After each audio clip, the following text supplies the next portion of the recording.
Bram Stoker. Dracula.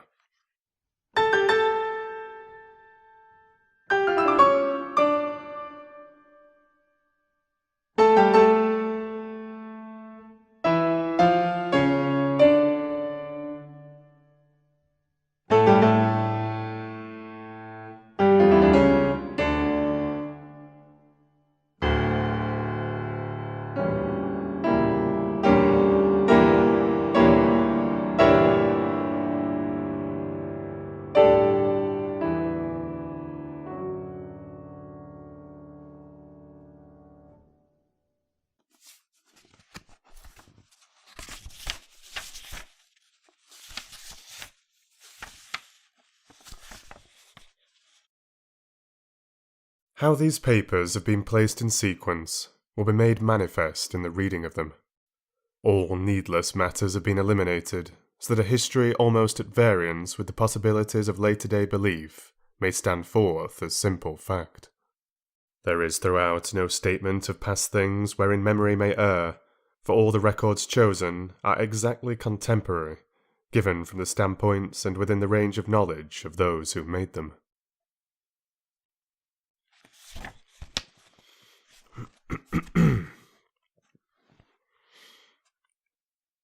Chapter 1. Jonathan Harker's Journal. Kept in shorthand. 3rd of May. Bistritz. Left Munich at 8:35 p.m. on 1st May, arriving at Vienna early next morning. Should have arrived at 6:46, but train was an hour late. Budapest seems a wonderful place, from the glimpse which I got of it from the train and the little I could walk through the streets. I feared to go very far from the station, as we'd arrive late and would start as near the correct time as possible. The impression I had was that we were leaving the west and entering the east. The most western of splendid bridges over the Danube, which is here of noble width and depth, took us among the traditions of Turkish rule. We left in pretty good time, and came after nightfall to Klausenberg. Here I stopped for the night at the Hotel Royal. I had for dinner, or rather supper, a chicken done up some way with red pepper, which was very good, but thirsty. Memorandum: get recipe for Mina. I asked the waiter, and he said it was called paprika Hendel, and that, as it was a national dish, I should be able to get it anywhere along the Carpathians. I found my smattering of German very useful here. Indeed, I don't know how I should be able to get on without it. Having some time at my disposal when in London, I had visited the British Museum, and made search among the books and maps in the library regarding Transylvania. It had struck me that some foreknowledge of the country could hardly fail to have some importance in dealing with a noble of that country. I find that the district he named is in the extreme east of the country, just on the borders of 3 states: Transylvania, Moldavia, and Bukovina, in the midst of the Carpathian Mountains, one of the wildest and least known portions of Europe. I was not able to light on any map or work giving the exact locality of the Castle Dracula, as there are no maps of this country as yet to compare with our own Ordnance Survey maps. But I found that Bistritz, the post town named by Count Dracula, is a fairly well-known place. I shall enter here some of my notes, as they may refresh my memory when I talk over my travels with Mina.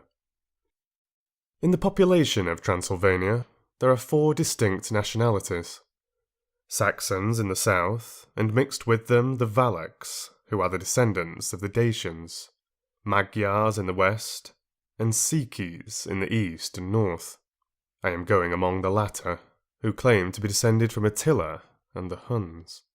This may be so, for when the Magyars conquered the country in the 11th century, they found the Huns settled in it. I read that every known superstition in the world is gathered into the horseshoe of the Carpathians, as if it were the centre of some sort of imaginative whirlpool. If so, my stay may be very interesting.